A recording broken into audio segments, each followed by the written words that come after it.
We're living our truth now. Crystal, what? Krista who? Twisted Delphian? Did you say Christian Dolphin?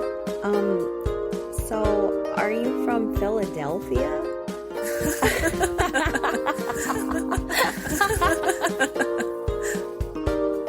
Welcome to the Life After Leaving podcast, an ex-Christadelphian podcast.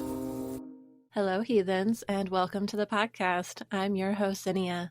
Today's guest is Kelli. Thank you for joining us, Kelli. Thanks for having me, Zinnia.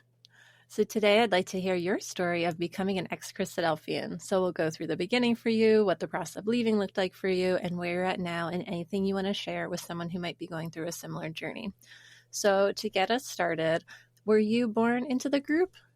I was born into the group. My mom's side of the family goes back like 5 generations. She actually converted my dad. Really? He was a Southern Baptist. Okay. I think he actually got baptized when I was like 2 or something like that. Okay. Oh, Yeah. This was after they got married too. Yeah, so she was unequally yoked for a little while. She was, but she got him in. That's right. My grandmother was also unequally yoked, and Wow. she finally converted my grandfather when he was in his 80s. Wow. I was at my grandfather's baptism. I've never seen someone in that age demographic. I don't think that's been baptized really like over No. 60s, 70s. No, that's Yeah. the first time I ever saw anything like that. Wow. So the women in your family sound strong. They were influential. Yeah, they were out there doing some work. Yeah. All right. And so you were raised Christadelphian then. And what part of the world are you in? I'm in the United States. I'm in Virginia, Okay. like the Richmond area. All right. Awesome. So let's get started. What was your childhood like being raised Christadelphian? Any stories you want to share? Oh, yeah, sure. So, I mean, it felt normal to me because it was all I knew. But Mhm. it made me feel different from people at school, definitely. Okay. I hated going to school. I sort of had this weird thing where I felt better than everyone else. We have heard that one before. Yeah, it's really not good for friend making at all. Because, Yeah. like, I was always, like, judging everybody, like, oh, that person's bad. Look at the rules they're breaking. Mm-hmm. But, like, my childhood felt, like, okay to me. Like, my parents were nice parents. They were doing the best they could. Mm-hmm. Yeah. But, the meeting I started out in was this tiny little meeting. And Okay. Like there how were, small? it was, like, 3 families. Oh, okay. Yeah. That's So tiny. there were like 2 other kids that I wasn't related to, and they were sort of like in and out. They were only there like half the time. Okay. Yeah. And we did that up until I was like 5. I was in like kindergarten, Mm-hmm. and we switched to a bigger meeting. And when we got there, I was like in shock that it existed. Like That there I were had, so many other people. yeah, like I'd never seen that many Christadelphians. Like it was crazy. Like I didn't know it could happen. It was Yeah. a weird thing where, like, we didn't associate with any of the other Christadelphians in Richmond. There's, like, a whole bunch. And I don't know what happened. Like, that Hmm. meeting just split off, like, ages ago. Okay. Yeah, because I remember visiting down there and there was a good population. Yeah, there's, like, 3 different unamended ecclesias and, like, 1 amended ecclesia, I think. Okay. So I was unamended. Okay. Um, But still, then that would be part of the bigger group, it sounds like, for that region. yeah. I think maybe part of the issue why that group was broken off was because they associated with the COGAFs. Oh, Yeah. okay. So I've never actually been to a Christadelphian Bible school. I have only been to a COGAF Bible school. Where's the COGAF Bible School? It was up in Ohio. Okay. I That think makes they sense, have I it in guess. Pennsylvania now. Okay. Huh. Yeah. That's so unusual that your family was just like intentionally like one foot in both worlds, it sounds like, where they weren't fully associating with the Christadelphians but not fully associated COGAF either. Yeah, it was really strange. I don't know how that happened. Something happened back in history that caused this.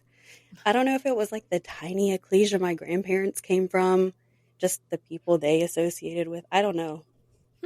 Yeah. Interesting. All right. So that was definitely a unique upbringing then with just the ecclesia, both with probably being the smallest ecclesia to start with out of anyone who's been on the podcast and having that mixed kind of upbringing between the COGAF and Christadelphians. So next I want to ask, were you baptized? Yeah, I got baptized when I was 19. Okay. So it actually took me a little longer. And the reason is because I was terrified of the interview. Like, oh, really? I had fully wanted to get baptized way earlier, like 15 or 16. I was like, I'm going to do this. I'm going to get baptized. But then I would picture the interview and I would be terrified. Like, I don't want to sit in this room with these old men and answer their questions. Yeah, I can see that being intimidating for a young woman, for sure. Because, they literally locked me in a room with these two old men. Like, my parents weren't even in there. Oh, really? I remember my mom being in the same, room generally, from what I remember. I think my dad was in the building, but we were, Okay. locked in a Sunday school room. That's it was so really weird. creepy. Yeah, that's weird. But I guess you passed, so Yeah, I made it. Okay, in the end. The funny thing is, I could have done it when I was 10. That's the thing. We knew the answer to these questions. Yeah, I mean, they're reiterated all the time, the same concepts. Yeah. They've got all the source material everywhere, the little booklets and packets. Yeah, I had a million little pamphlets, and my mom made a print off of notes. I had notes taped in the back of my Bible. Wow. Lists of verses I might need. So studious. I didn't memorize a single verse for that. I think I was just really thinking this was going to be a very in-depth test. I had it in my head it was going to be the hardest test I would ever take in my life. I don't know why. I have never heard of one person failing it. Is my no, if anyone has a story to share, I'm sure it would be interesting if they're like, I would love to hear a failure story. Yeah, just one person is like, wow, you really are not a good fit. Well, I was worried about it for a while in the interview. They asked me something, and they were looking for a specific answer. They wanted me to use the word seed instead of descendant. Ew. Isn't that gross? Because it makes me think of that Bible story where they're like, his seed spilled on the ground. And yes! It's just like, that's gross. That's way too visual. I was like, why are we using seed? And it also is that gross, procreation slant that gets that hyper conservative Christian where it's you shouldn't be having sex unless it's to procreate, and it's all about the men doing it as if the woman has no part in it until it comes down to the point where if they're struggling to conceive, then they're like, oh, it must be her fault. I'm like, wait, I thought you guys were the seeds. I thought you were planting. You know, stuff doesn't grow without the seed. All right, you guys aren't planning right. Come on. So yeah, we'll give them a hard time now about that. That's so random. I remember mine was God manifestation was the word they wanted from me, and I was just like, what? I don't know. I don't know. Well, they want these weird specific words, but the word I'm using is the same word. It's a valid word. Yes, it's a synonym. It's the same thing. Well, it reminds me of that book again that I've mentioned on the podcast before, Cultish. And it just talks about how groups kind of identify themselves by language. And so even the author mentioned she went to an evangelical church or some other church like that. And at first she didn't fit in. Everyone knew she was an outsider. And then she started using the lingo. And they're like, oh, you should stay for the potluck. And all of a sudden they're acting like she fit in because she knew the language and the terminology that they were using. And that's how you recognize people in the group. Christadelphians are huge on those little keywords. Yeah, and this was your induction into the group, so obviously you got to know all the lingo. They're like, all right, she's going to be one of us. She's got to use the word seed more. Oh, I hate it. All right. So do you want to talk more about anything related to growing up in the ecclesia, whether it's before or after you were baptized? Yeah, when I first got to the chapel when we joined, it was sort of overwhelming. Like I said, I hadn't seen that many people all at once, besides the trip to Bible school. But which would have been totally different people too, regionally, I would imagine. I didn't know these people. So we found out my art teacher at my elementary school was a Christadelphian. At the end of my kindergarten year, we found out she went to the chapel. I think that's part of the reason we decided to go there. Okay. So I knew one person. I knew my art teacher. I mean, I love art teachers. They always have a special place in my heart. Oh, yeah. She's my So, favorite teacher like I've ever had. She's the best. yeah, that's a good person to know. Yeah. But when I got there, like I really didn't fit in with these people at all. Like I felt like an outsider to them. Like they were like, who is this person? Why don't we know who she is? Why have we never Mhm. seen her anywhere? She's never come to a picnic. She's never come to a gathering. Why is she here? Mhm. And so, yeah, I ended up mostly talking with my family members. A couple of my cousins came with us. Eventually, I finally made some friends with like a couple of the guys there. There's two guys that were brothers, and they ended up moving down the street from us. Oh, nice. Yeah, so I went to school with them, and that made it better. Like we became friends, so that Okay. was nice. That's good to hear. It can definitely be hard because you had that family history technically as a Christadelphian, which usually helps. Yeah. But if no one else knows your No, family, you nobody don't have knows. that advantage. No, it was weird. We had this family that went back so far, but Yeah. nobody knows us because they came from out in the country somewhere. Yeah. You got to be Oh, part of the group, I guess, still to get that family yeah. recognition. Oh, and the ecclesia that was out in the country was out in Goochland County, Virginia. They have an actual building out there. It still stands to this day. We used to try to go and use it every once in a while to keep it active, but it has no running water. I don't know if it has electricity. I think it does. I don't know. There's Ooh, no air condition. There's no heat. There's bugs just chilling out in the ceiling. naturally. So, like, my main memory of that place is we were sitting there, like, singing a song, and a bee just came down and stung my mom out of nowhere. Oh, That's yeah, what I remember of that place. I can definitely remember. I could definitely see people sharing that story and like teasing your mom about it. Remember My the poor time you mom. got stung by a bee while you were singing? So, yeah, I did not like that place. Was But, that place like historically significant to the community or anything? I mean, it's just out in the 'Cause middle of nowhere in Virginia. I don't know if maybe John Thomas, like, strolled through there one time. I well, don't that's what know. I'm wondering, just because he lived in Virginia for a Yeah. while, and then I know that they had slowly built a few ecclesial halls, and I know one may or may not have been built with slave labor. So we'll talk about that in another episode. Yeah, I think this one was found in 1900. I think it, so Okay. it was the after. Okay, so it wasn't that old, but old enough Yeah. to not have electricity and running water. Okay. Yeah, it's very primitive. Fun. It's like camping, but you're inside. Yeah, great. Every once in a while, they'll have like a get together, and the chapel, I think, helps go like clean it up a little bit to like keep it from like being overtaken by vines or whatever. I don't know why I guess anybody no wants one's it. decided to cut their losses there. No, they keep it. It still Huh. exists. I don't know who owns it. I don't know how that works. Yeah, you'd have to pay taxes on it. Someone's Yeah. got to be paying taxes. I Huh. guess so. Interesting. All right. Random building aside. Yeah. How did you like being a sister in the ecclesia once you had friends and you were still growing up in it? Well, I didn't really become a sister until I was an adult. So, Yeah. and by that time, I was sort of, even though I got baptized, I was sort of like half out. It was sort of weird. Really? So where were you when you were getting baptized, like mentally with it? I mean, I still believed it at that point, but like I didn't feel like I actually was a part of it. Like I felt so different from everyone else around me. Like I couldn't like put my finger on what it was, but I think it was because I didn't really like fully want to be there anymore. By the time I got baptized, I had just started dating my husband, who I'm married to him now. I started dating him when I was 18, and I was trying to convert him. Naturally, that's what women in your family do. Yeah, my mom did it, my grandma did it. I was like, oh, I can do that. Easy. I can do it. It'll be easy. But so I'm trying to teach him.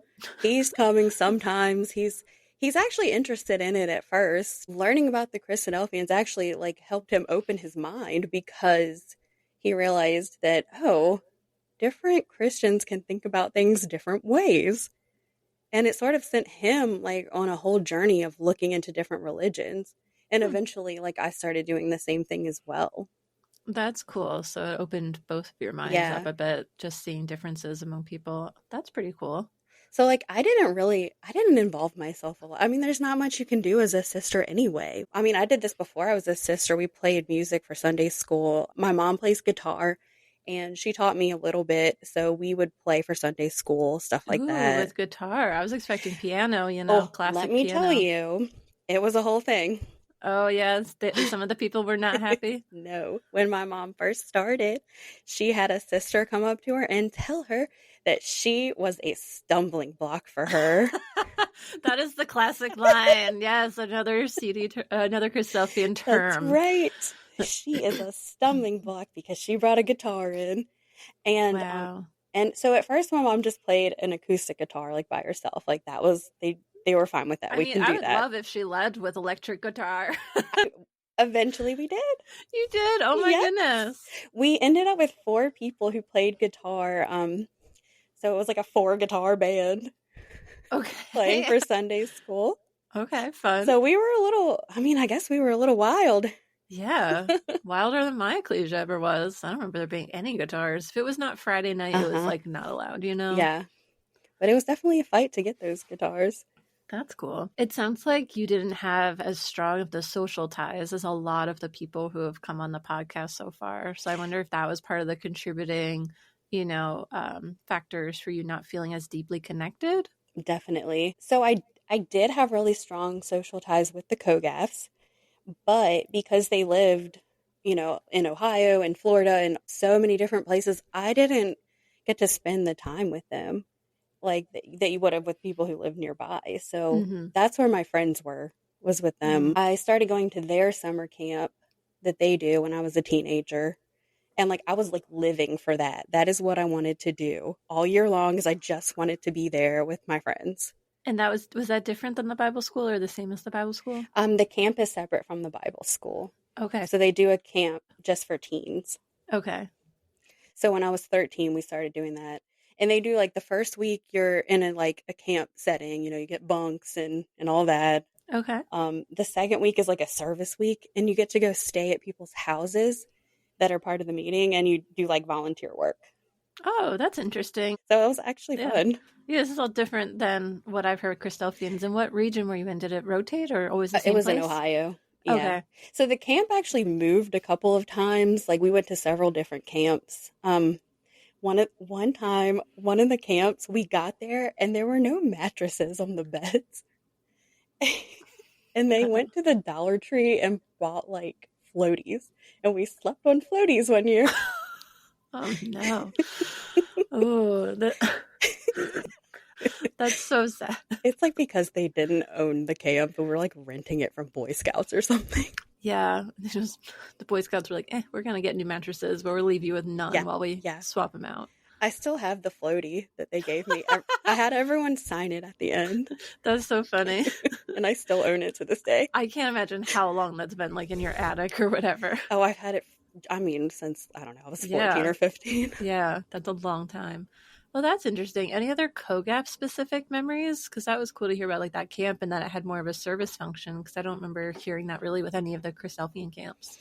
Yeah, the first week was like your normal summer camp. You go to class in the morning and you have activities. Devotions, hymn singing around a fire. Yeah. Okay. I had never like gotten to do a devotion myself before, so like I got to do that with them. They were more like, I feel like they let girls do a little bit more. Yeah, I don't remember. It's possible that there was women leading devotions, but I can't remember it. I remember it being brothers. Yeah, they let us do that, which was different. It scared me to death. I didn't really want to do it. But now looking back, I'm glad they let us do that because it's different. And they would let girls like pray and stuff too, which felt weird. It might have just, I'm trying to remember. I think they did it with the whole group. I wonder if it probably felt different considering by that point you were attending a regular Christadelphian meeting. Yeah, they always felt way more welcoming to me. They felt less judgmental. I mean, like I said, I walked in there and like was just friends with everyone. That's so nice. And that's kind of the same thing that Steve had mentioned, because he had said that he started going to that family meeting and they were so welcoming. They were more open-minded to like hear his ideas without like jumping on him and being like, you have to believe this. Yeah. Which happens more with the Christadelphians, not everywhere, but more often. And I feel like they were more open with like the music you listen to. Like I feel like there was more like other Christian music that was like okay to sing in meeting. Yeah, that's its whole topic on its own, just the music. Yeah, my poor mom was always trying to get that different music in there with her guitar. I mean, she made a good start. Yeah, I think so. But I'm sure she would have needed some more support instead of more stumbling blocks, because that lady was a stumbling block to her. That's worshiping her Lord. That's what she told me. She's like, now who's a stumbling block? Yeah, it can go both ways. It's whoever has more power thinks that they can use that against someone else as like a weapon. But that same lady, she got me one time. We started a newsletter for the chapel, and the women were like in charge of this newsletter. It was something given to the women to do. So that was amazing. They tried. That's good. And so I was like a teenager, and my mom just got the kids page. Like, this is going to be the kids page. It's going to have like the memory verses are going to be on there. There's going to be like a word search. I think she might have drawn a picture to color. And I was like, oh, well, I'll help with that too. I was like, well, what if we have like a little joke section? What if we have a little funny section? Okay. So I went and Googled Bible jokes. This was a mistake. They were like the stupidest jokes you've ever heard. They were all super cheesy. I remember one of them was, who is the shortest person in the Bible? And the answer is Bildad the Shuhite. I don't know why I remember that. But anyway, after that came out, that same lady came up to me and she started off positive. She was like, you're really one of the best Sunday school students we have. You always know your memory verse, and you're always here, and you're always engaged. But I did not like you making fun of the Bible. Oh no. I mean, is anyone surprised that she would respond that way at this point?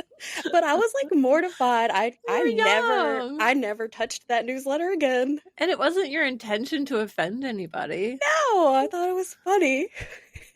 I mean, that's the tough thing, is that so many people are so deeply convicted of their beliefs that anything even not being positive and supportive is seen as openly aggressive or hostile. Yeah. It's like, that was just light. It wasn't aggressive. It was just light. It was just, all right, let's try to have some fun here. Yeah. And I was watching Taylor Tomlinson on YouTube, and she joked about how she got kicked off the church comedy circuit. And I can only imagine how hard that is to make clean, funny jokes for a church audience, because all you have in common is like church culture and the Bible.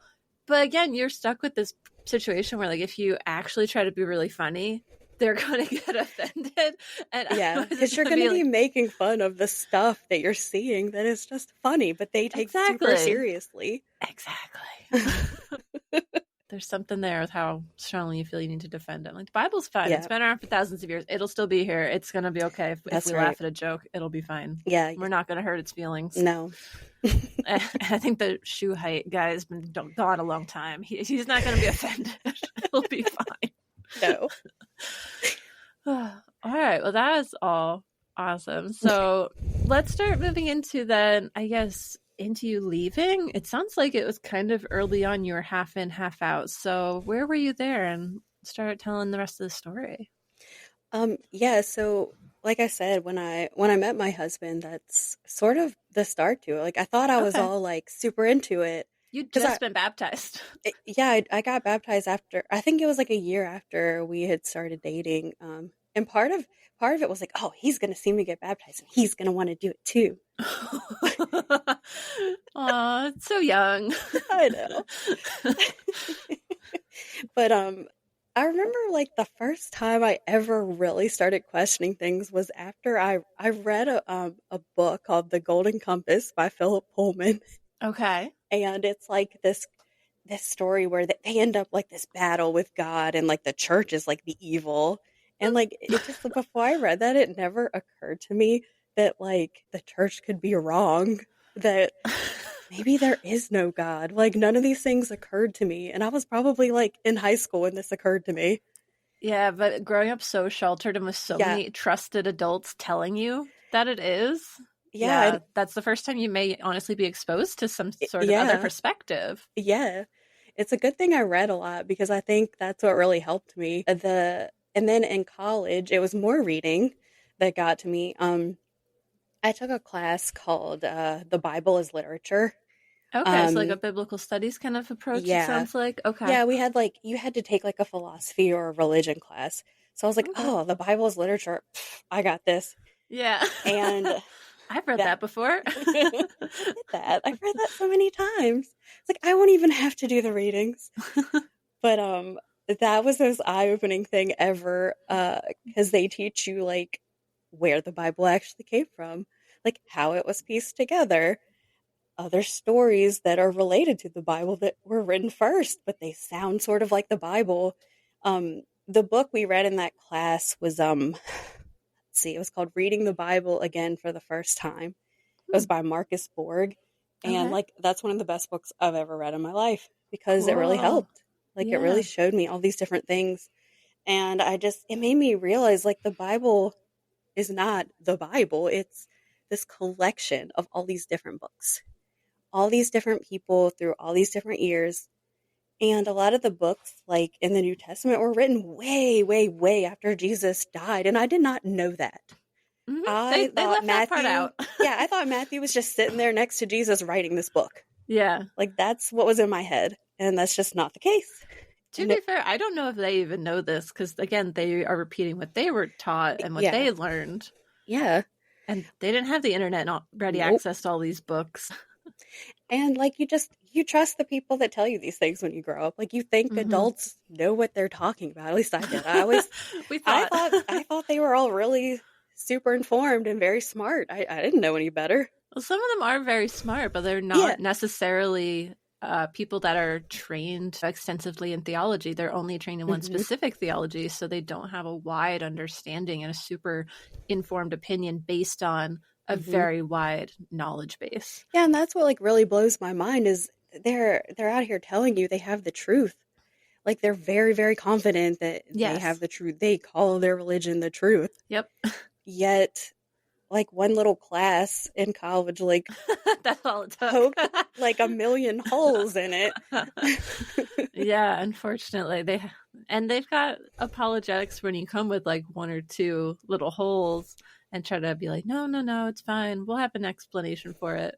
Oh yeah, and they'll just tell you, oh, you're just confused. Mm-hmm. I heard that a lot. Oh, they're just confusing you at school. Wow. No, I don't think that's it. I think you don't know what you're talking about. Yeah, that's a little sinister. It's like, don't trust your teachers. Don't trust like anyone but us. They're like, you cannot listen to the scholars. The scholars are like false prophets or something. I don't know what they thought they were. Super common in coercive control, high control groups. Actually, that is pretty much spot on exactly what they do. So if anyone's wondering if they have signs of a high control group, here's one right here. Yeah. Don't trust anyone that is actually informed on a subject. That's basically the thing. Only trust us. Only trust the group. That was actually one of the other things that happened to me too, is I realized how high control they were. Once again, I read another book. Ooh, okay. I love it. I've got some book recs. And I didn't mean for this to happen. This is just a book I read. Okay. It was called Shattered Dreams. I think like My Life as a Polygamous Wife, I think. It was by Irene Spencer. And she was part of the fundamentalist Latter-day Saints. So these are the Latter-day Saints that have multiple wives. Mm-hmm. And they have the little prairie dresses. And they live on like little communes. It was these people. While I was reading that book, I was like relating super hard with her. And that was very disturbing to me. I was like, these people, like, I know they're in a cult.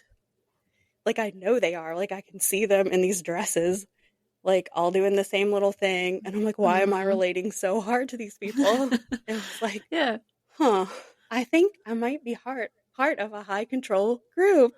Yep. Yeah. I mean, like, they expect, like, obedience from you all the time. Like, especially the men versus women yeah, there or were, children and parents.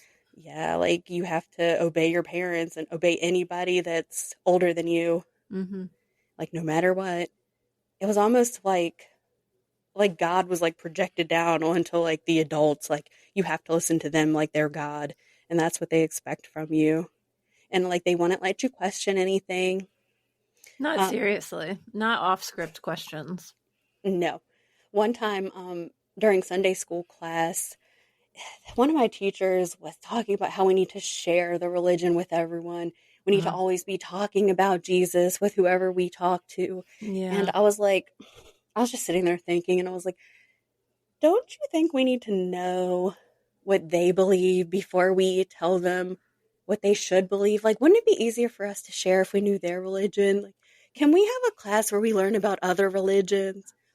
Ooh, that got shut down real fast when I started saying that. I was like, Wow, you I actually want to learn. said it. Yeah, I really said it. And I Because I don't know remember why. thinking it as a kid too. I was like, I'd be so curious to go to all these other churches and learn what they think and Yeah, like like I see was like, what's different. can you tell me what they believe? Like, why Why do are they they believe wrong? that? Like, I want to know, like, why are Yeah. they wrong? Like, I want to know what Buddhists believe. I want to know what, like, Yeah. anybody believes. I'd rather have an informed opinion and I'd rather have a conversation about it instead of just you Yeah. have to lecture everyone you Yeah. know. I don't feel comfortable, like, trying to teach somebody stuff if I don't know where they're coming from. Mhm. Like, that doesn't feel helpful to me. And And it yeah. doesn't usually go over well from their perspective too, having someone come No. at them who has zero interest in them, in Yeah, what because they I could believe, see, their like, opinions. yeah, I'm like, I would sound like such a jerk to these people. Like, Hmm. I started realizing that at a certain point, like, oh, you're being a jerk. Yeah, there's a number of different things, both in Christophans and other communities, where, yeah, there's some stuff that's just not nice that is considered to be the norm of Yeah, behavior.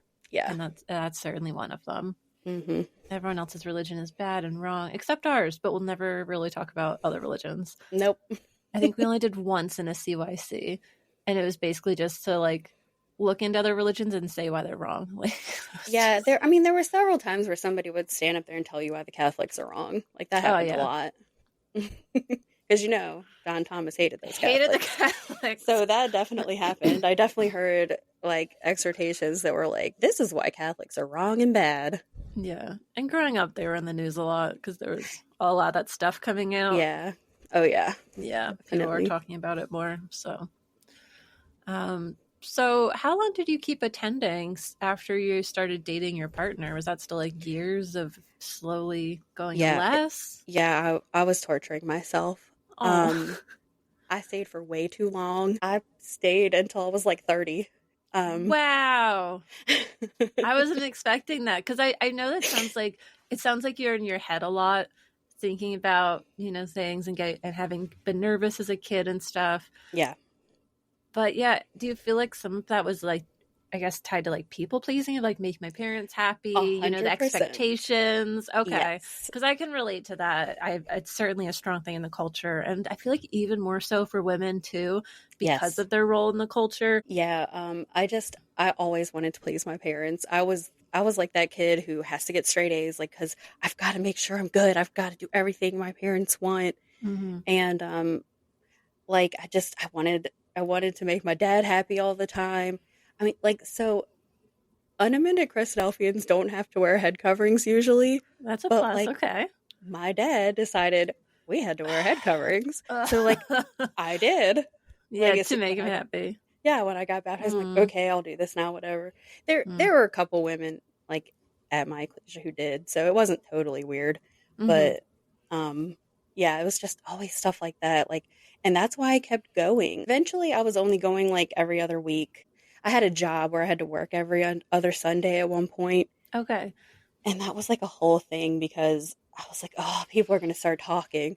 Yeah, That's one absolutely. of the things, too. That's one of the things that bothers me, too, is, like, people talk. Like, Christadelphians are super judgy and they're sitting there saying stuff about you because I've sat there and listened to these conversations. Yep. Like, when I was a kid, like, my friend's parents got divorced and they were holding all these meetings over it, like deciding what to do about it. And, like, I was just so scared of stuff like that. Like, I don't want them to hold a meeting over me, please. Yeah. How can we make their lives harder while they're suffering? Exactly. Is what it feels like they're saying. Yes. It's like, let's not offer support. Let's just talk about them behind their backs, send them letters, bother them. So I was like waiting to like get a letter, like for or something, but like it never really happened. I don't know, like if my dad was like holding people off or something. He could have been, honestly. That's what I'm picturing happening. I don't know. Or it had to be like people had to know it was for work. Like you had to. Yeah. Because I think it's implying that you didn't have as much of a choice. Yeah. Whereas like if they knew it was like, oh, she chose not to come, then I feel like they would get really like on your case about it. And when I got married, I can't believe nothing happened then either, because I became unequally yoked. They hate that. They hate when you're unequally yoked. Come on. Yeah, so like I thought that was going to be a thing. I'm like, where's my letter? I mean, we heard some people, they got it the day they got married. They're like right through the front door slot. They're like, you're out.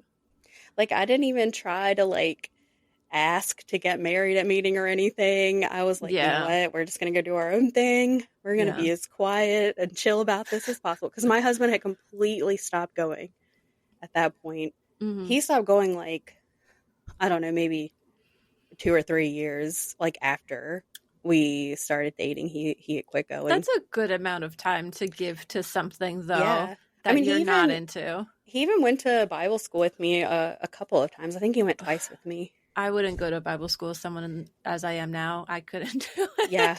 For anyone I love to be like, sorry. Yeah. Have fun. I mean, he enjoyed it. We had fun. I mean, because he finally got to meet like the friends that I kept talking about. Well, that's good. It actually felt amazing because I felt like I lived 2 separate lives. So I was like, oh, I finally get to combine my lives. Well, that's nice. I'm just thinking of him sitting through like the 6 hours of classes in the morning. Luckily, he doesn't mind. He's pretty studious. He's pretty like just interested in hearing about different things. So he's a very curious person. Yeah, he'd listen, chat with you about it, all that stuff. Okay. Yeah.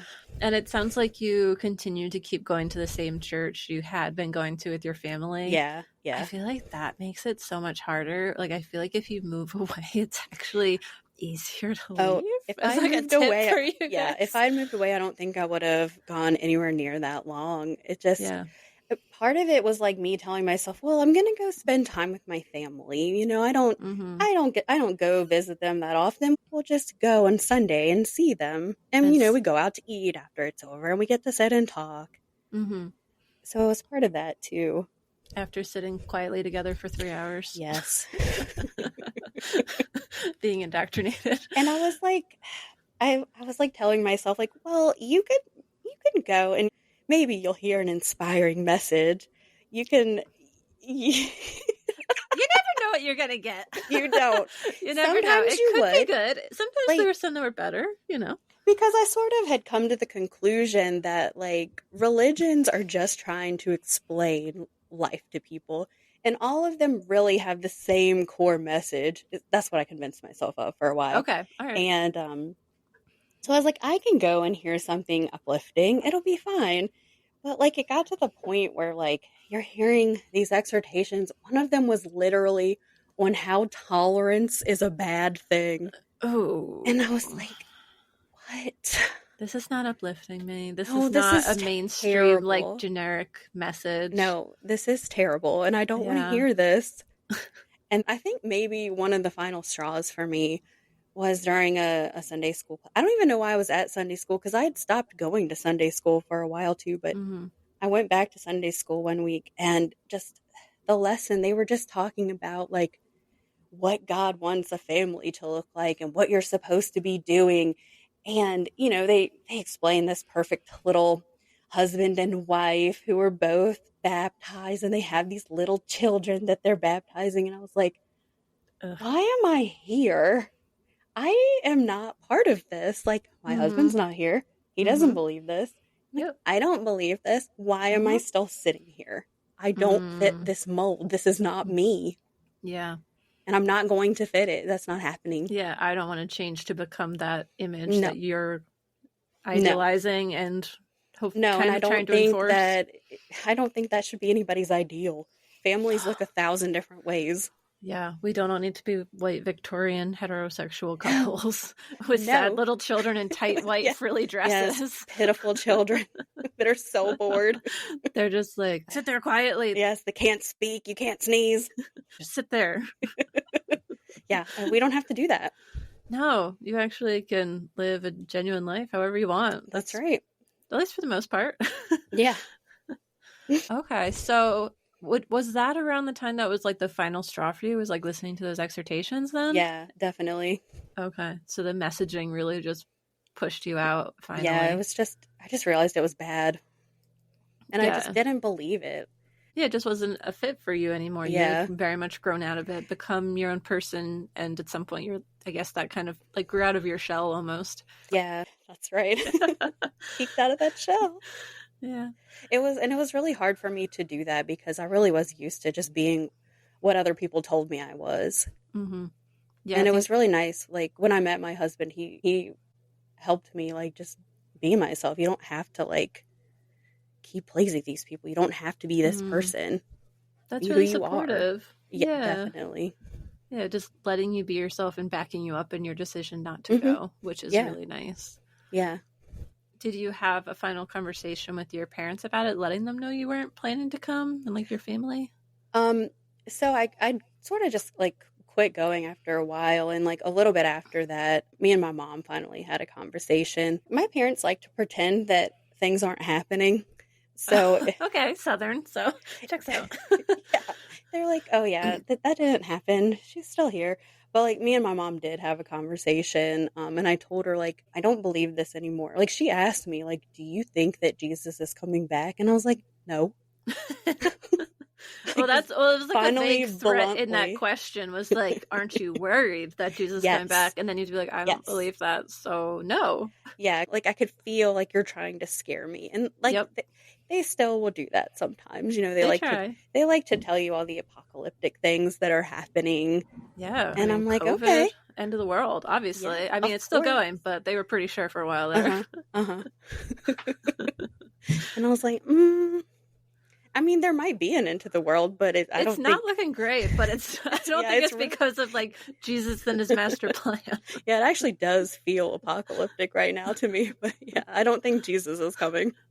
No, yeah. And I was like, yeah, I don't see God the way that y'all do. I don't think God is this man sitting in the sky and judging you all the time. Yeah, I'm tired of this feeling of being judged all the time. Mm-hmm. So I don't think anybody's sitting there judging me. Only the Christadelphians are sitting there judging me. They're literally sitting there talking about you. Yeah, who knows the conversations they're having at lunch about me. Right? And I know I'm on their little attendance log under lost sheep. I made them get rid of me. I was like, do not put me in there. I'm off your list. Done. I thought about that, but then I thought it was kind of funny. Because my dad's the one that does the attendance. So I know he's just sitting there checking that box every week. Oh, there's Kelly. Not there again. Aww. I bet for a while he had like little excuses written in there. Probably. Like for why I wasn't there. Poor thing. Sometimes I just like feel bad because like I know of like that I've disappointed them, but like that's them. They decided that they're disappointed. Yeah, because they set the expectation. You're being a normal human adult, and I remember looking up human rights, and one of them is to make your own decisions about what religion and like religious beliefs you hold. Yeah, that was part of your experience as a human being, is exploring that and deciding what you believe. Yeah. And having someone else take that away from you and tell you what you have to believe is a violation of your right as an individual.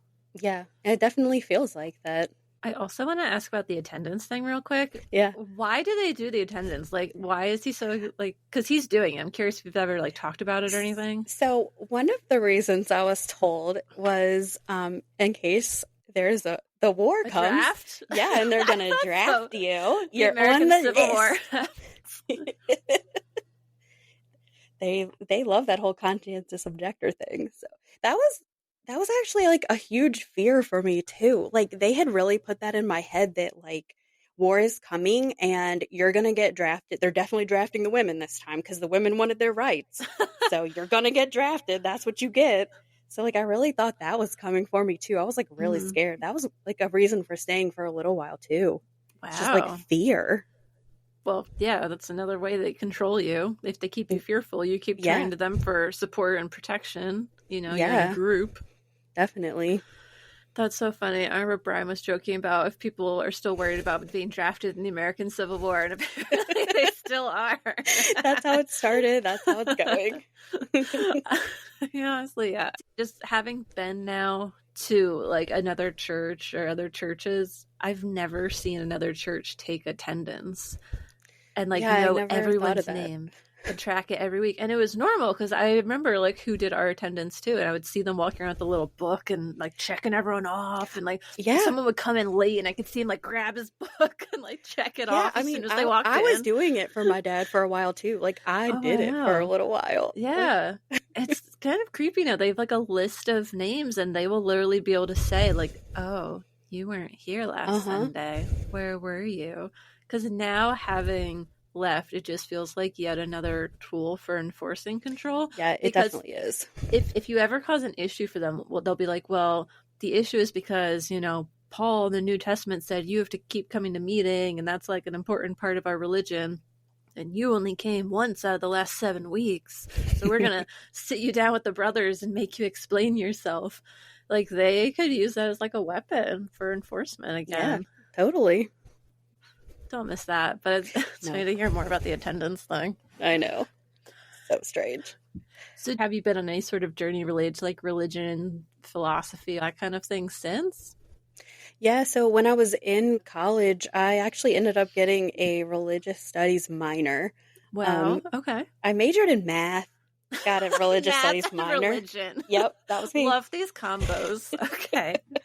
It was that first class like really got me hooked, so I started doing more. So like I learned about like all the world religions. I took world religion classes. At long last, you had asked, and I said no. Like, yes, this is what I wanted in Sunday school when I was a kid. I wanted to know this, but they didn't want me to know this. Any favorites? I have a soft spot for the Shakers. There's like 3 left, and every few years I check on them to see what the numbers are at. It was like 7 when I was in high school, and every year just drops because they can't have kids. They can't do it. Oh yeah, well they're never gonna make it. So it always has to be new members joining, and I just watch as the numbers dwindle. It's impossible. It's so wild because they're the only ones who did not figure out like you need children in order to keep a religion alive. Yeah. Most religions, I'm sure, are because people are just having kids and they're just indoctrinating the children. Like, you're not going to get new members. All the big TV shows around it are like, okay, here's this couple with their 16 kids. They're raising in XYZ religion. And it's like, okay, that's kind of the model. So, yeah, that makes sense. Yeah, that's why they want you to keep having these kids. Yeah. So, yeah, what was some of the stuff you learned in the religious class? What religion stuck out to you? I really like Buddhism a lot. I like Taoism. And I just I think like the way I think about things now is just sort of a random like collection of ideas of like what God is and like what we're doing here. And philosophies, because a lot of those are more philosophic in nature. I probably do have more philosophy type ideas. I don't know. I don't know what I am.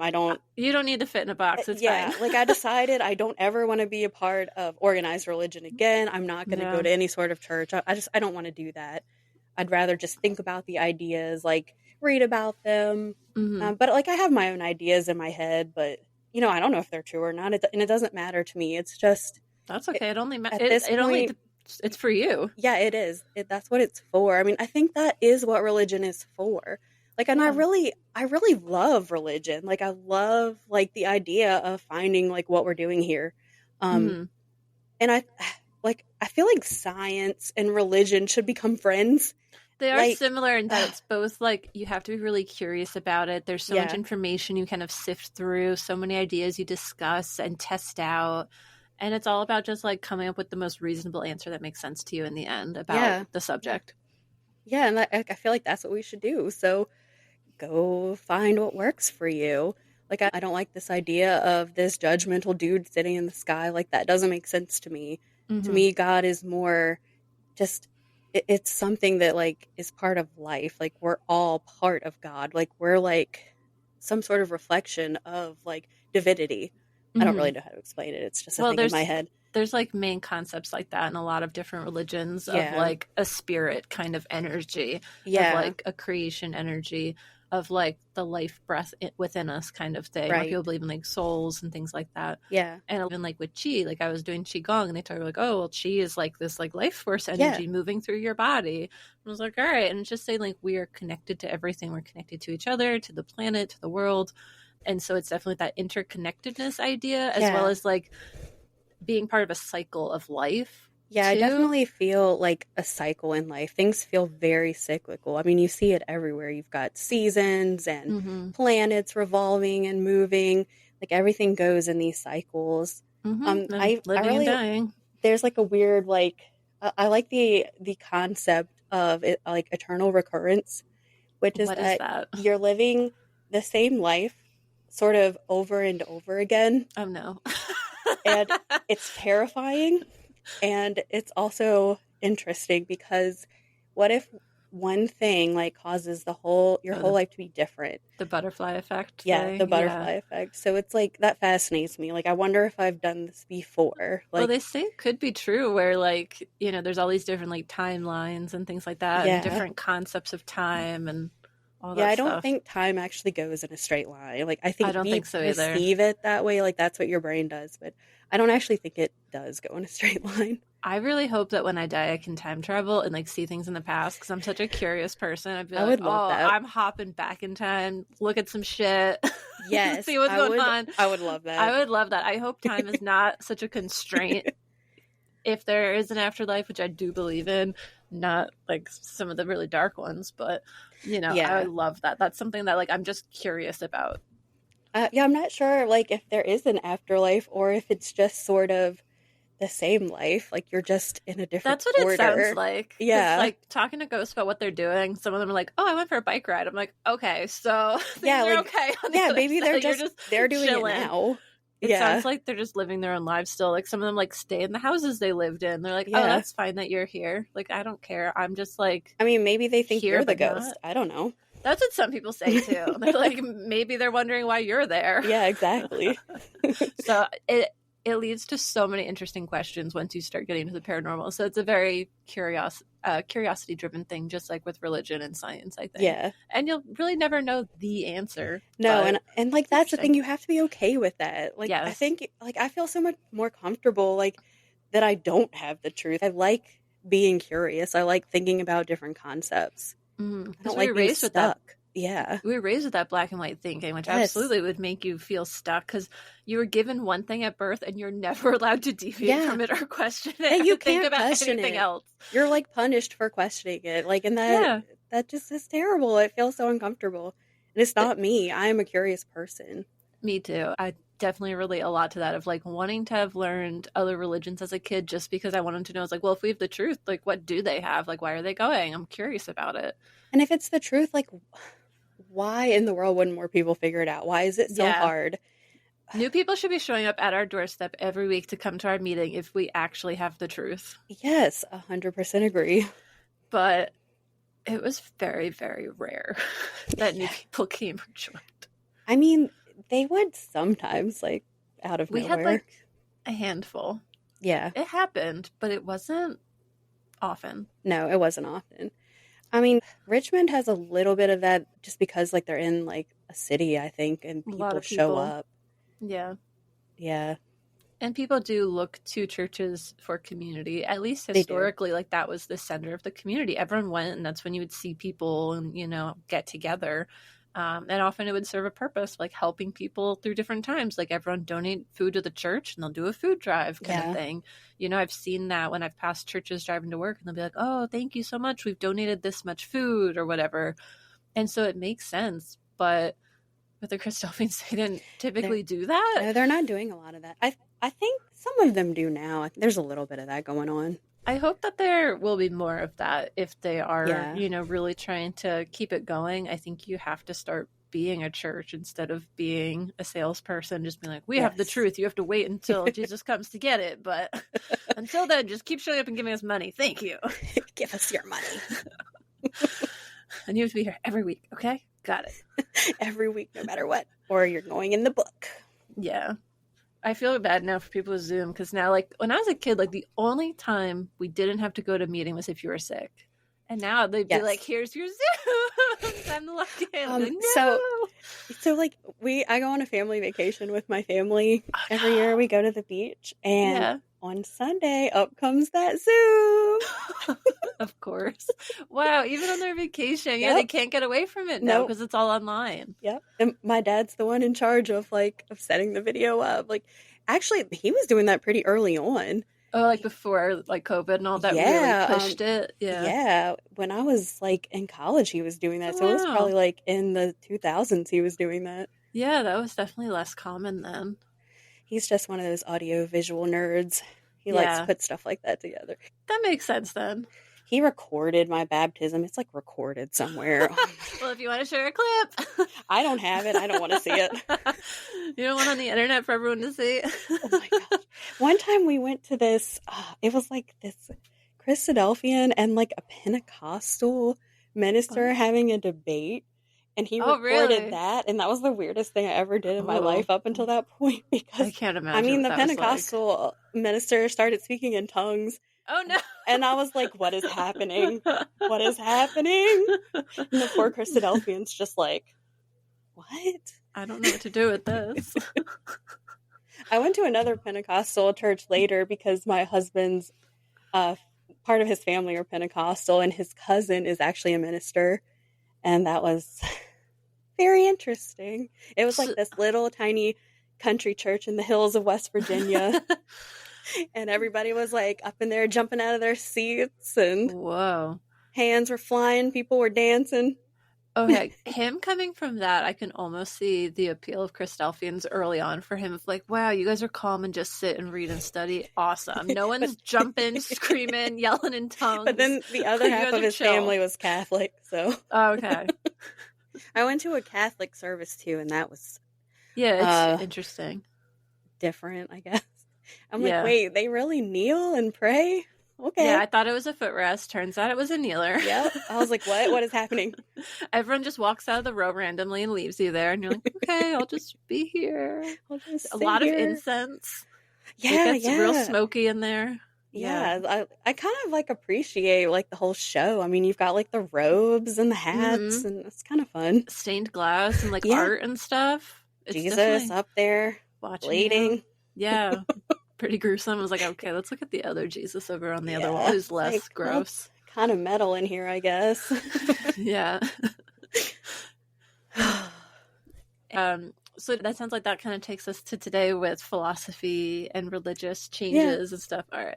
So any other changes to your life since leaving that you wanted to chat about today? I mean, it feels better to be gone. Like, I don't feel like tied down. Like, I don't feel stuck like I did. Like, the holding on like was really, really hard for me. And I don't know why I did that to myself. Like, I don't recommend it. Don't do that. Yeah, that long drawn out process. It was probably like 10 years of like torturing myself. Like, I need to go. I have to do this. I have to be there. My parents want me there. I don't want to be a failure. And to avoid the draft. Yeah, and I've got to avoid the draft because they're taking me. I'm going to war. And I don't want to go to war. I'm a pacifist. But I mean, you could still be a conscientious objector and not be a Christadelphian. Yeah, I don't. That's the fun thing. They made it like you have to be a Christadelphian. Hey, you can join the spiritualists. You know, a good reason why you wouldn't want to murder someone because they can haunt you. You know what? Like, I can't kill anyone. I would have a big problem. So yeah, I feel so much better to not be judged every week. Like, I don't think about those people judging me now. It's not something in my head. I don't have to go see them and wonder what they're thinking. It's crazy how much of a sense of obligation there was to keep going, that it had a hold on you for that long. Yeah. They just were just everywhere in your life. I mean, I almost broke up with my husband at one point because of them. Like, they just messaging or actual pressure? It was, I thought I was really doing something wrong. When I was engaged to him, I was like, well, maybe we shouldn't. Maybe we shouldn't get married. Maybe this is the wrong thing to do. One of my friends, like, gave me a whole speech about the importance of marriage. I didn't talk to her for like a little while after that. I was like so taken aback. Like, why are you doing this? Like, be nice to me. I've always been your friend. Like, she was one of the few like actual Christadelphians that I felt friendly with. Like, when I went to the Christadelphian youth camp, like, she was one of the people who was actually nice to me there. Because the Christadelphian youth camp was not. It was not fun for me. Yeah, neither was what I experienced, so I can relate to that. Yeah. It is unfortunately common for the people who we are closest with to kind of hurt us when we're in a situation like that, where we're in or they are in a high control group like the Christadelphians, just because they are taught that to be a good Christadelphian, they have to uphold the expectations of the group. And so when they see people going out of line, especially people they're closer with, I feel like they're the ones that are like, oh, well, it must be my obligation as someone who is close to this person to enforce this because I want them to stay in the group with me and I want them to be seen as good too in the group. And so I must tell them why they are wrong. I know they mean well. Like, my friend meant well, but like, that's what I mean. It's just hard. Like, I didn't take it that way. Like, you're being unsupportive. Like, and then I had like a couple sisters come and like take me out for coffee, and it was to like talk about my husband, to talk about like, why are you going to marry him? What are you doing this for? And like, that was so uncomfortable. It was an ambush, one of those times where they were going to sit you down, isolate you, and then demand an answer about something. And make you feel really uncomfortable about it. And the one sister was always trying to get involved with me. I don't know why. Like, I don't know if she thought she could like be some sort of role model for me, but like, I don't need any of this from you. I don't need a role model. I'm good. Like, she would do that when I was younger too. Like, one time she was asking me if I was going to like a young people's gathering. And I was like, no, I'm sorry. I don't really feel comfortable there. I don't want to go. And she was like, well, that's awful self-righteous of you. And oh my gosh, I like was at meeting crying. I was like in the bathroom crying. Like, it like upset me so much. But she was always like doing stuff like that, trying to get involved with me. And I'm like, why? I don't understand. I was probably still doing that with different people, of just being like, I have to enforce the messaging, and I'm going to be the one who speaks up because this is part of my identity, is reinforcing these beliefs in every situation that I can. Yeah. And another sister's there telling me stories about how she had a boyfriend when she was young and he wasn't a Christadelphian, and I just had to leave him. I had to do the right thing and leave. Like, why? Like, are you compatible? Do you get along? Does he support you? Like, why are you leaving this person just because they're not a Christadelphian? That's crazy. Yeah, that is not a good reason in the grand scheme of things in your life. If they are not a good person, genuinely, okay, if you're friends, they should probably speak up and be like, hey, we're actually looking out for you. But they're not looking out for you. They're looking out for the group. They are. It had nothing to do with me. Like, they had all met my husband, like, and you can see he's a decent person. And he wasn't telling you not to go. He wasn't getting in the way of, like, oh, I hid your car keys, so now you can't go to meeting. No, never. Like, he wasn't like... No, he let me do whatever. Like, he doesn't care. He at least saw you as an adult. He at least saw you as someone who's capable of making your own decisions that were in your best interest, and he trusted you to do so. He gave you autonomy. He did. He's one of the first people in my life to ever do that. Like, it's amazing. Meanwhile, this was, family and friends and stuff like that who were like, we want to make the decision for you. He's a heathen. You need to stay away. My dad told me he was a heathen one time. I think he was kind of joking, but kind of not. Yeah, the heathen term has always been like a little bit of a joke around the Christadelphians. They can laugh about it sometimes, depending on what group you were in. Yeah. I'm fine being a heathen. Yeah, I don't have a problem with it. No. I think my life got so much better being a heathen and so much freer. No regrets with that, I feel like myself now. Exactly, because that's the thing, is you can live your life with your own authenticity of making the decisions that feel right to you, that fit with your intuition and your values and all of the things that make you you, and are informed based on the experiences that you have had with the way you grew up, where you grew up, all that stuff. That's right. And no one else can live your life like you. Exactly. It just took me a long time to realize that. Yeah, and it is a shame that it took so long and that it was so difficult for you there. So it's definitely sad to hear about that. But honestly, I think there's a lot of people who can relate. And a lot of people kind of, Yeah. it sounds almost like they're like where you were. Maybe. Yeah.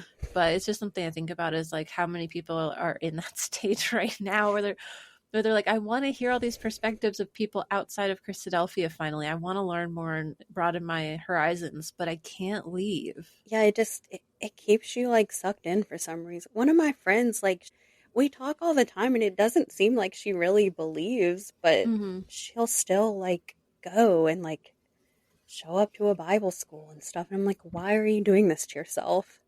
And then I remember like, oh, I know why. Is there anything you can think of that kept you going besides just that like people pleasing and all of that? Like, was it like routine or hoping for change or anything else? Yeah, there's definitely like a routine aspect. Like, I'm so used to doing it. Like, I feel like I'm supposed to be there. There's this part of me that's like, oh, this is what you do on a Sunday. Like, you don't get to sleep in. You don't get to stay in your pajamas all day. You have to get up and get dressed and go like that. This is what you do on Sunday. That's what Sundays are for. Like, it was just really hard to get out of that. Yeah, to be fair, that was what was always modeled to you. If you grew up in a household where your parents were Christadelphians and that was how you were raised your entire childhood, you kind of have to make your own path and be like, okay, this is what a Sunday could look like. These are the activities I could do, and actually have to get out of your comfort zone, I guess, too. Like, take initiative, make an effort where it's almost easier, I guess, to let someone else tell you what you're supposed to be doing and not have any resistance, not have any judgment or commentary. It's like, it sounds, I guess, also very safe to keep doing that routine and having a Christadelphian Sunday. Yeah, definitely. I was so used to doing what people like told me to do. Like, it was almost hard for me to make the decision myself not to go. It's so strange. It sounds like it, especially that's tough that you were already getting older and took that long to be able to like be like, hey, I'm gonna make my own decisions in my own life. So like every Sunday I'd wake up and decide like, am I gonna go? Am I not gonna go? So it was like this agonizing decision that it turned to after a while. Because the guilt was just simmering there. Like, I should go. And then eventually I'm like, why? Like, you don't get anything out of it except seeing your parents. Like, it's nice to see your parents. And the acceptance by everyone. You don't have to deal with any problems of you not going. Yeah. I don't know, except you do sort of feel judged, like, why weren't you here last time? I don't know. Well, that's the thing. If it's inconsistent, you might still have that. But it sounds like in your, gut or in your head, you knew that you didn't want to go. Yeah, I did. And that didn't feel good. I mean, my brother, like, did the same thing. Like, he was still going, like, after me. Finally, after COVID, he hasn't been back since COVID, so. I think that gave some people a break to really evaluate if that was how they wanted to spend their Sundays and trial out other things that they could do with their time and their weekends. Yeah, definitely. Yeah. And he has a girlfriend who he also tried to convert. Didn't work, I guess. Didn't work either. She went with him for a little while. And something happened one Sunday and she was like, yeah, I'm not going back anymore. I think it was that same sister who told my mom she was a stumbling block, made some comment to them, and she wasn't going back anymore after that. Wow. Yeah. Sounds like I was right on brand for that person, though, to say that.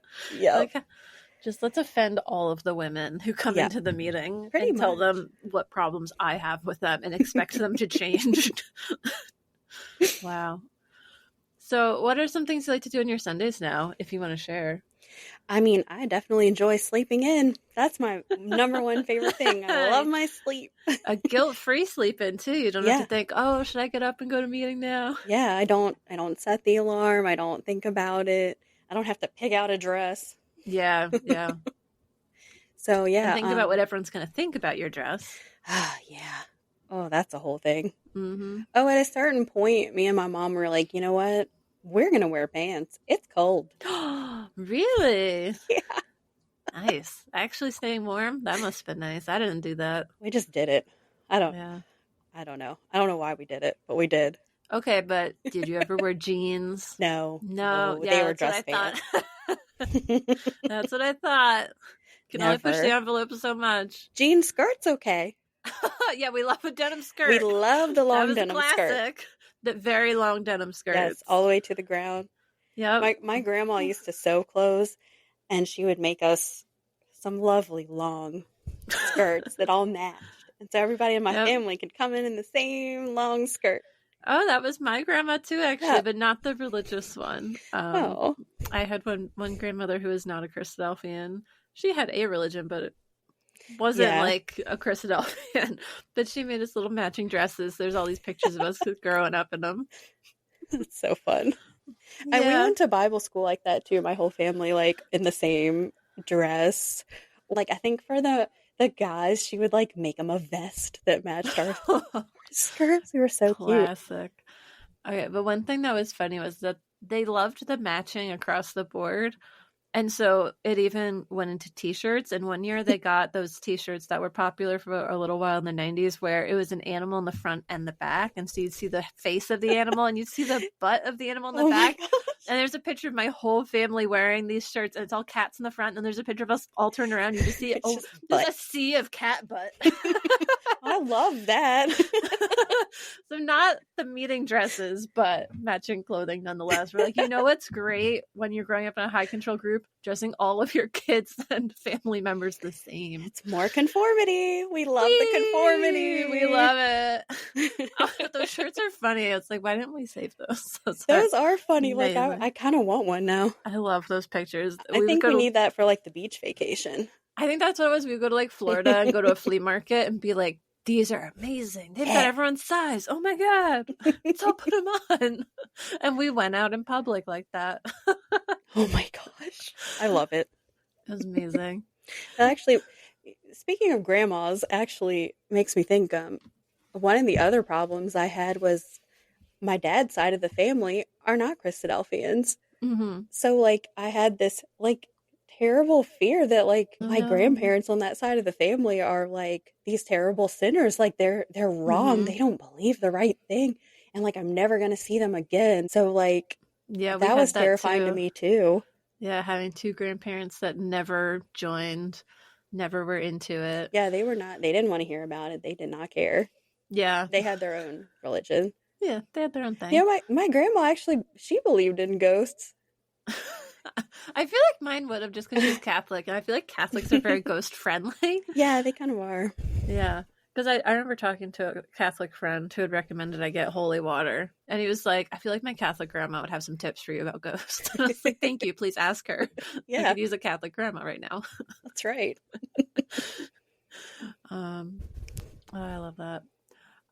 So what led to you connecting with other ex-Christadelphians?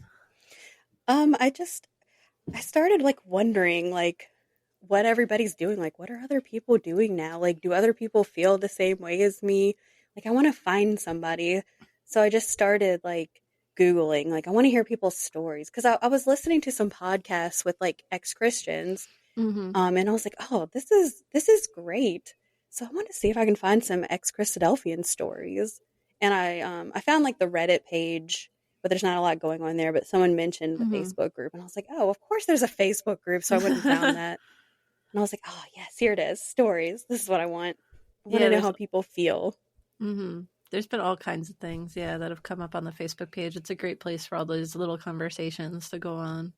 It's nice to like have somebody to relate to sometimes. Like, because nobody knows what I'm talking about. Like, my husband, he saw part of it. He's heard my stories, but like most people have no idea, like, what we went through, what we've heard.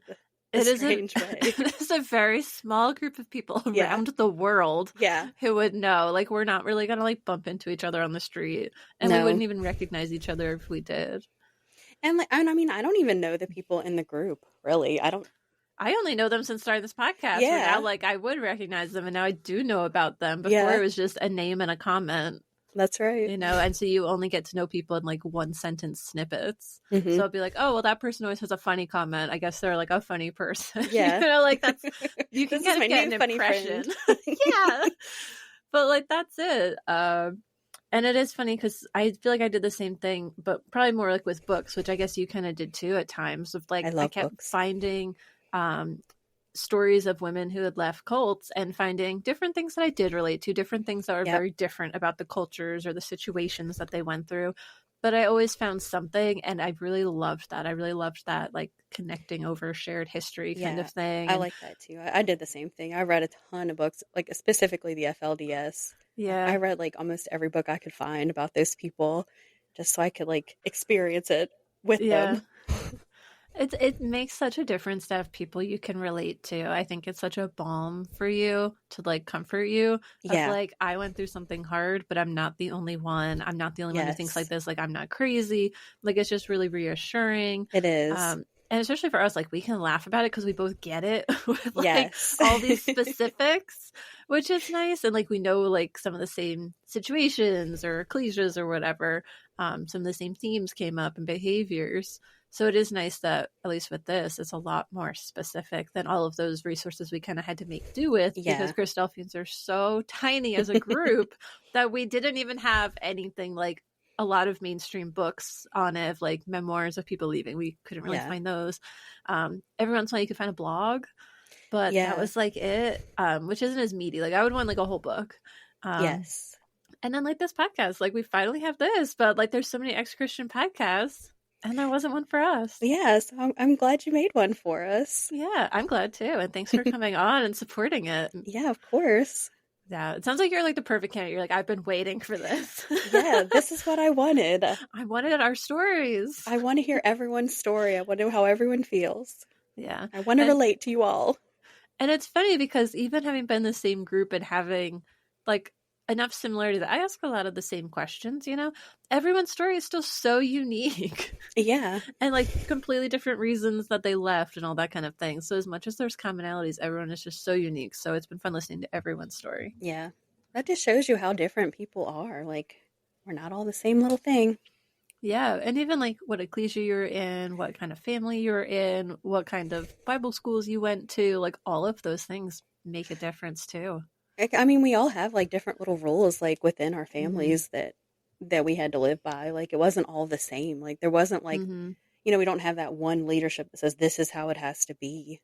That's because exactly like we were okay too. with, you know, watching TV, that sort of thing. Like, I could listen to music.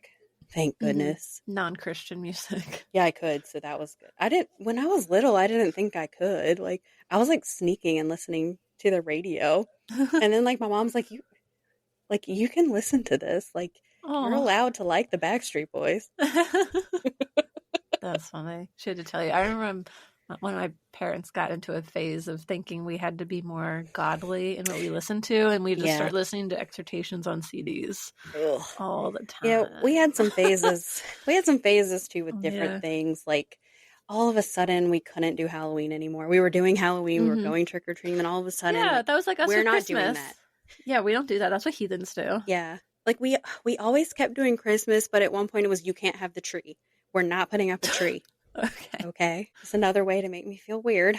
Yeah, it's like little rules like that like it's not written down anywhere, but I feel like usually the behavior followed someone at a podium saying something of like, this is bad and I'm judging you for it. Yeah. You're not allowed to read Harry Potter anymore.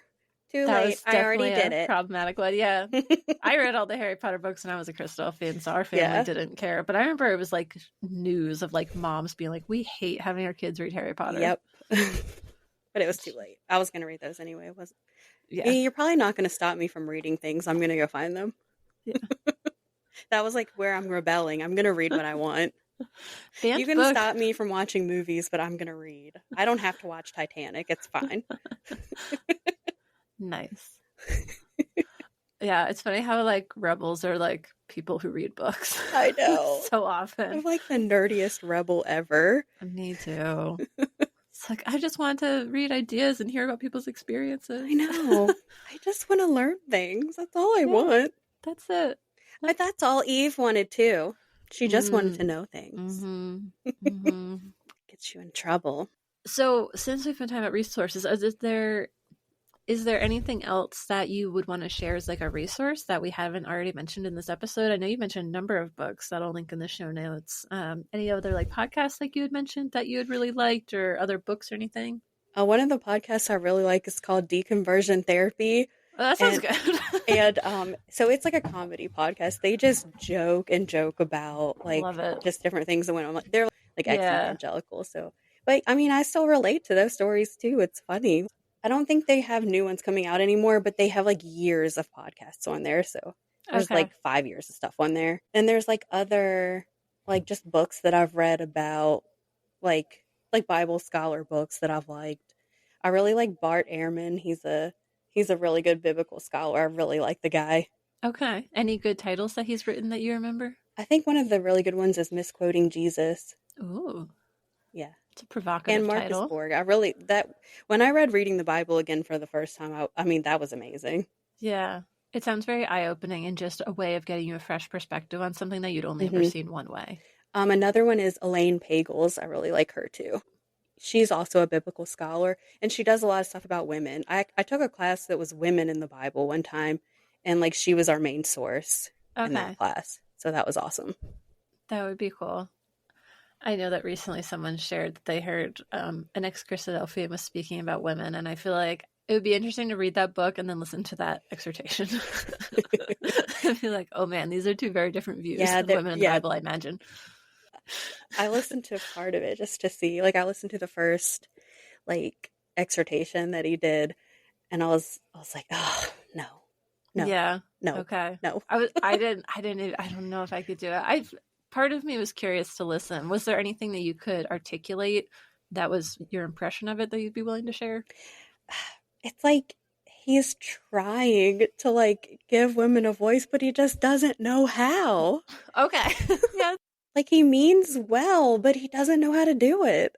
I feel like he would be walking a very hard line because women typically, especially us in the United States, we don't really have like a strong like women's rights movement within Christadelphia, which I'm hearing there is more in the UK and in Australia.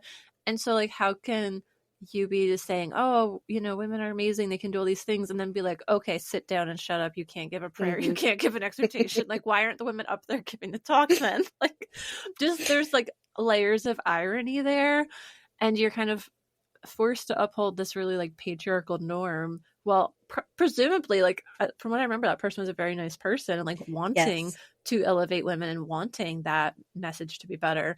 But again, a lot of the women in the Bible are like, oh, she was evil, so she got like thrown to the dogs when she got thrown out a window. Yeah, things never went well for these women. And like the one woman was like, oh, she led an army and then was completely written out of history, and we don't even know how she died.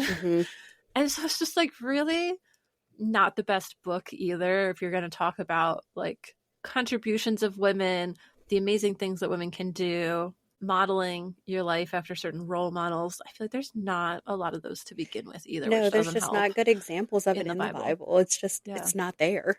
So like you can't really, it's hard to make a change because it's just not there. I mean, it'd be easier to make a whole series about war because there's a lot of that in the Bible. It's like these guys killed these guys, those guys killed those guys. Trying to talk about women, not a strong suit, I would say, in the Bible. Unfortunately. All right, well, that's awesome. A lot of sources, so I'm sure people will get a lot out of that. Any other stories or topics that you wanted to talk about today that we didn't already mention? Oh, I did want to say that the Christadelphians, they need to do something with the teenagers. Like, they need to keep older teenagers and younger teenagers in separate groups.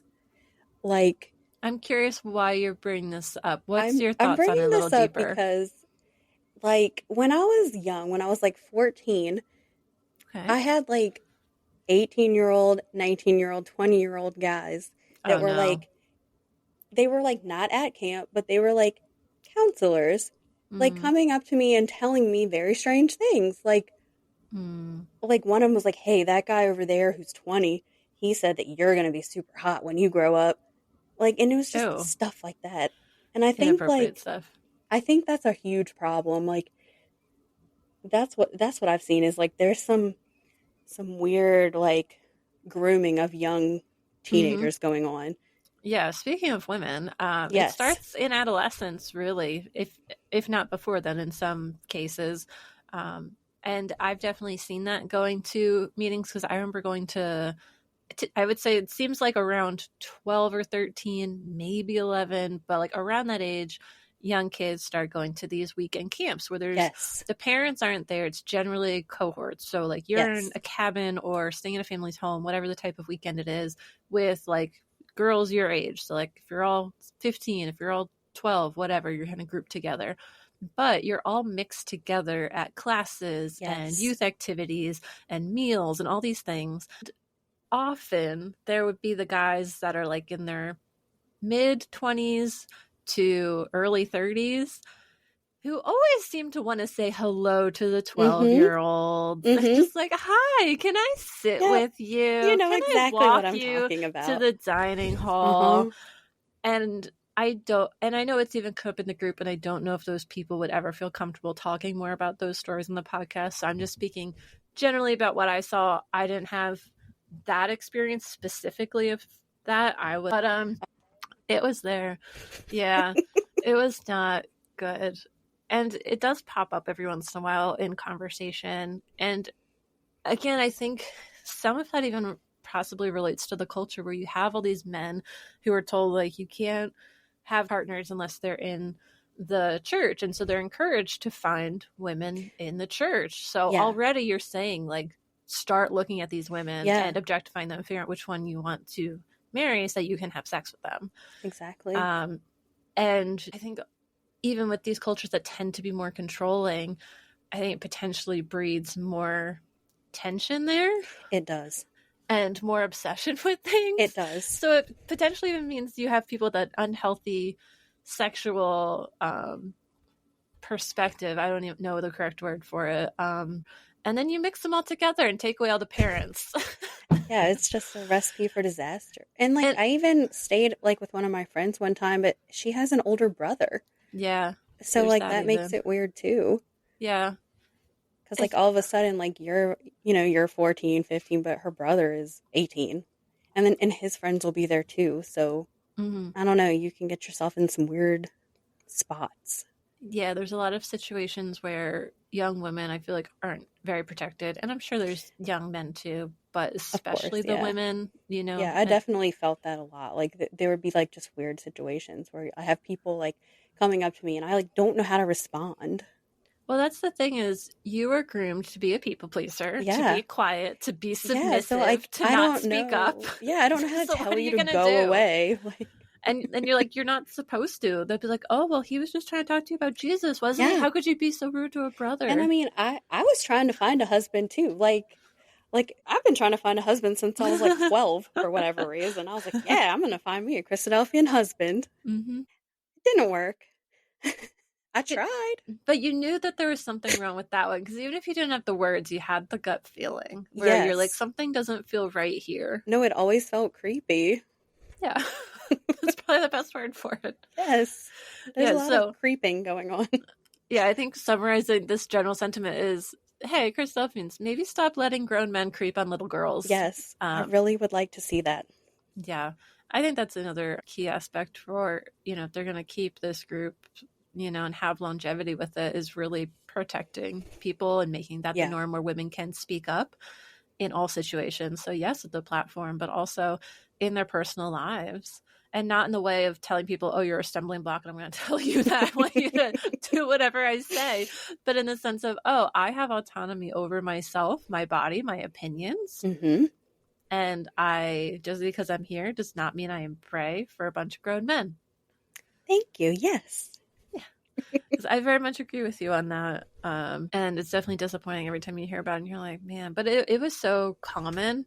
So it's not surprising that it keeps coming up with the women specifically. Yeah. It just overall, it sounds like there was a lot more trauma for the women because of the way the men were socialized to be and the way the women were socialized to be.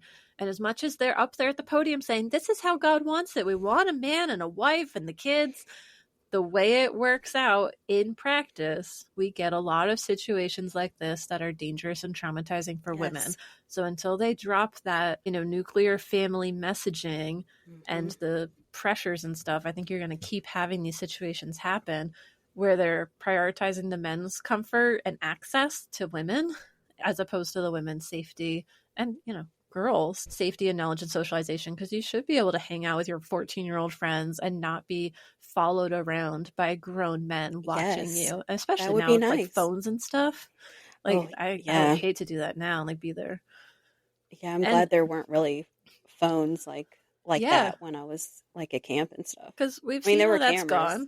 Because I but mean, I got filmed naked, and then you've got all these other situations where like yeah. you report it to someone and they didn't do anything. Mm, So again, like I have concerns about people who are still sending these kids to these camps. It's like, yeah, that's what I worry about too. I'm like, what please happens don't. if something goes wrong? Like, I know. what protections are in place for young girls in Christadelphia? Yeah, Everywhere. I'd I want to know worry for about every them. camp, are there people that are trustworthy there? Because you really don't know.